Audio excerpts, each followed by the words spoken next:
Assalamualaikum warahmatullahi wabarakatuh. Selamat pagi anak-anak. Bagaimana kabar kalian? Alhamdulillah ya, baik semua. Sebelum kita memulai pembelajaran pada pagi hari ini, alangkah baiknya kita berdoa terlebih dahulu ya. Berdoa menurut kepercayaan masing-masing dimulai. Berdoa selesai. Hari ini siapa yang tidak masuk? Alhamdulillah ya, masuk semua. Sebelumnya Ibu akan bertanya terlebih dahulu. Di sini ada yang pernah membaca sebuah paragraf dari suatu bacaan? Pernah ya? Apa saja yang terdapat dalam paragraf tersebut? Taunya cuma bacaan saja. Nah, di sini ada yang pernah mendengar mengenai gagasan pokok dan gagasan pendukung? Belum pernah ya? Agar lebih semangat sebelum kita mempelajari materi pada pagi hari ini, kita tepuk siapa yang suka hati tepuk tangan. Ayo, 1, 2, 3. Siapa yang suka hati tepuk tangan? Siapa yang suka hati tepuk tangan? Siapa yang suka hati, mari kita lakukan. Siapa yang suka hati tepuk tangan? Nah, jadi materi kita pada pagi hari ini adalah mengenai gagasan pokok dan gagasan pendukung. Kemudian tujuan pembelajaran yang harus kalian capai adalah yang pertama, kalian harus dapat menjelaskan definisi dari gagasan pokok dan gagasan pendukung dengan tepat. Yang kedua, kalian harus dapat mengidentifikasi ciri dari gagasan pokok dan gagasan pendukung dengan tepat. Yang ketiga, kalian harus dapat mengidentifikasi cara menentukan gagasan pokok dan gagasan pendukung pada teks tulis dengan tepat. Yang keempat, kalian harus dapat menentukan gagasan pokok dan gagasan pendukung pada setiap paragraf dengan tepat. Nah, agar kalian dapat memahami mengenai materi gagasan pokok dan gagasan pendukung, simak terlebih dahulu PowerPoint yang akan Ibu sampaikan ya. Gagasan pokok dan gagasan pendukung. Gagasan pokok adalah ide utama yang terdapat dalam suatu bacaan, baik kalimat inti atau pokok paragraf. Gagasan pokok dapat terdapat di awal, di tengah, maupun di akhir. Gagasan pendukung adalah uraian atau tambahan informasi yang menjelaskan gagasan pokok. Ciri dari gagasan pokok dan gagasan pendukung. Ciri gagasan pokok. Gagasan pokok biasanya terdapat di awal, di tengah, maupun di akhir kalimat. Gagasan pokok merupakan permasalahan yang dibahas dalam suatu paragraf maupun teks bacaan. Gagasan pokok biasanya lebih bersifat umum dibandingkan dengan gagasan pendukung. Dan gagasan pokok tidak memerlukan kalimat penghubung karena keberadaannya merupakan inti dari paragraf. Ciri dari gagasan pendukung yaitu sifatnya lebih khusus karena berisi uraian, penjelasan, dan contoh-contoh dari gagasan pokok. Karena sifatnya sebagai penjelas dan uraian, maka biasanya gagasan pendukung menggunakan kata hubung, meski tidak semua dari gagasan pendukung menggunakan kata hubung kalimat. Cara menentukan gagasan pokok dan gagasan pendukung. Yang pertama, bacalah teks secara cermat. Yang kedua, carilah garis besar dari paragraf tersebut.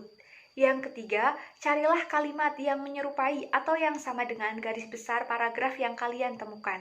Yang keempat, periksa kembali apakah gagasan pokok yang ditemukan sudah sesuai dengan ciri gagasan pokok atau tidak sama seperti gagasan pendukung.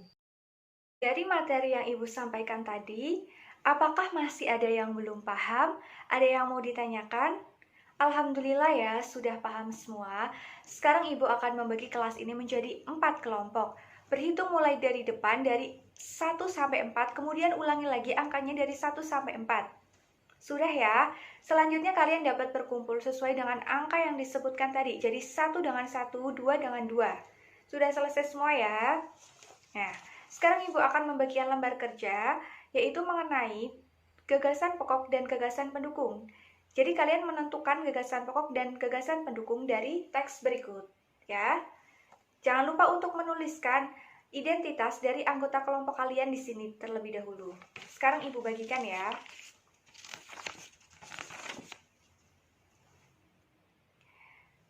Setelah selesai semua ya, jadi setiap anggota kelompok dapat mewakilkan salah satu anggotanya maju ke depan untuk menjelaskan hasil diskusinya. Sudah semuanya ya. Sekarang kalian dapat menyimak jawaban yang betul dari teks bacaan tadi mengenai gagasan pokok dan gagasan pendukung. Gagasan pokok dan gagasan pendukung yang tepat dari bacaan tadi yaitu gagasan pokoknya. Bangsa Indonesia merupakan bangsa yang sangat kaya akan seni dan budaya, bersifat umum mampu mewakili paragraf. Gagasan pendukungnya yaitu di Sumatera terdapat kesenian daerah khususnya tarian seperti tari saman dan tari piring. Di Bali yang terkenal dengan tari pendet dan kecaknya, sifatnya khusus dan berisi contoh dari gagasan pokok. Kemudian, dari tarian saja sudah membuktikan bahwa seni dan budaya Indonesia sangat kaya dan beragam, bernegas dari gagasan pokok. Selanjutnya, kalian dapat menentukan gagasan pokok dan gagasan pendukung secara individu dari teks bacaan Tari Kipas Pakarena. Kemudian kalian mengisikan jawabannya di lembar jawaban ini, yaitu mengenai gagasan pokok dan gagasan pendukung pada setiap paragraf. Sekarang Ibu bagikan ya lembar kerjanya. Alhamdulillah ya, sudah selesai semua. Setelah Ibu cek, ternyata jawaban yang paling tepat adalah jawabannya Tina. Jadi Tina dapat maju ke depan untuk mendapatkan hadiah, yaitu tempat pensil ini. Ayo Tina dapat maju ke depan. Ini. Dan Ibu juga sudah menuliskan jawaban yang tepat pada lembar individu kalian. Dapat dicek ya secara masing-masing. Nah, selanjutnya sekarang apakah masih ada yang ditanyakan mengenai materi kita pada pagi hari ini? Alhamdulillah ya sudah paham semuanya. Sekarang dapat kita simpulkan secara bersama-sama bahwa gagasan pokok adalah ide utama yang terdapat dalam suatu bacaan, baik kalimat inti atau pokok paragraf.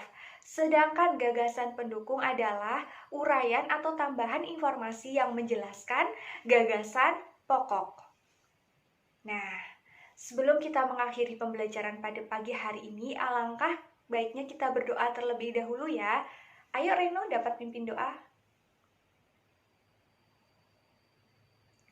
Ibu akhiri, apabila ada tutur kata Ibu yang kurang berkenan, Ibu mohon maaf. Billahi taufiq wal hidayah. Wassalamualaikum warahmatullahi wabarakatuh.